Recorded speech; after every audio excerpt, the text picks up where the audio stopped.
Est-ce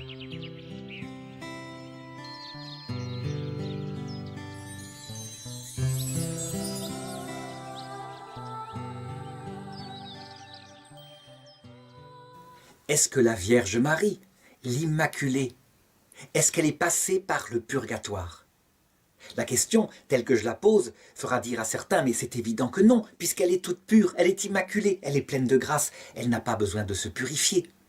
En fait, si je pose cette question, c'est bien pour montrer à quel point la question du purgatoire est une question fondamentale de la foi catholique. Elle n'est pas, je dirais, une invention du Moyen-Âge, mais quelque chose qui touche à notre destin lui-même, et même au destin de l'Immaculée. Marie, on le sait, dans notre foi, a reçu la même grâce qu'Ève. Mais elle y a été fidèle complètement, elle n'a jamais péché. Toujours tournée vers Dieu, pourtant attaquée par le démon qui lui disait comme à Ève « Regarde, tu ne peux rien faire, deviens indépendante, ouvre tes yeux, sois maître du bien et du mal. » Jamais elle n'a suivi. Et c'est la seule personne dans l'histoire de l'humanité qui jamais n'a suivi une telle tentation. Elle était donc toute humble, toute obéissante à Dieu, d'une obéissance qui ressemble à celle qu'auraient dû garder Adam et Ève. Et pourtant, ceci ne s'est pas arrêté ici. Elle n'en est pas restée à cette forme de pureté. Jésus-Christ, par l'Esprit Saint, l'a emmenée à une plus profonde pureté, celle que donne un cœur brisé, un cœur transpercé par un glaive de douleur, celle que donne la souffrance et qui lui a permis, elle qui s'est faite toute petite toute sa vie, de devenir, je dirais, une sorte de principe avec le Christ qui nous indique le chemin vers la sainteté éternelle. Il y a eu plein d'étapes de sa purification, mais globalement, on peut les résumer à ce qui s'est passé le samedi saint. Et le vendredi saint, lorsqu'elle a vu son fils crucifié.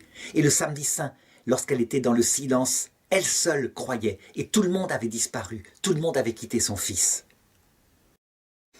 La souffrance intime qu'elle a vécue, elle n'a pas été crucifiée, mais elle a vécu de toutes les souffrances intérieures qu'on puisse imaginer, a transformé son cœur, dans l'innocence qu'il avait, en un cœur brisé, un esprit humilié, quelqu'un qui sait ce que c'est que le désespoir. On dira, mais elle n'a pas été désespérée, ce serait un péché. Elle a connu la nuit de l'esprit, ce n'est pas un péché, c'est une épreuve.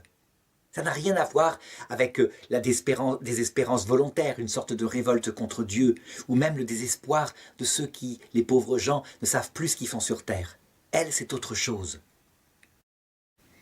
Mais quelle que soit la définition de cette souffrance, son cœur en était changé. Elle n'était plus la même après. Si quelqu'un veut comprendre cela, eh bien, il suffit de regarder, de poser la question à une personne qui aurait connu une forme de désespoir, une forme de dépression grave. Elle ne peut plus être la même après qu'avant. Et ça, cette nouvelle pureté, qui s'ajoute à sa pureté antérieure, a fait d'elle quelqu'un de différent. Pourquoi maintenant? Pourquoi a-t-elle dû passer par là? Et ensuite, ça a continué avec les années où elle a vécu de l'Eucharistie, avec la présence de Jésus qui avait disparu. Au point que, elle, l'Immaculée, d'après le pape Jean-Paul II, elle en est morte à un moment donné, ce qui indique par où elle est passée. Eh bien, Jésus indique la raison de la nécessité de cette purification. Si le grain de blé tombé en terre ne meurt pas, il reste seul. Mais s'il meurt, il porte beaucoup de fruits.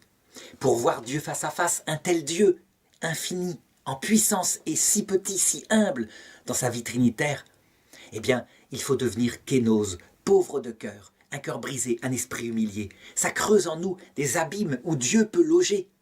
Et si on n'a pas cette pauvreté de cœur, on ne peut pas voir Dieu face à face. Voilà pourquoi la Vierge Marie elle-même, et comme je l'ai dit dans la vidéo précédente, le Christ lui-même, lui, Verbe fait chair, ont connu le purgatoire.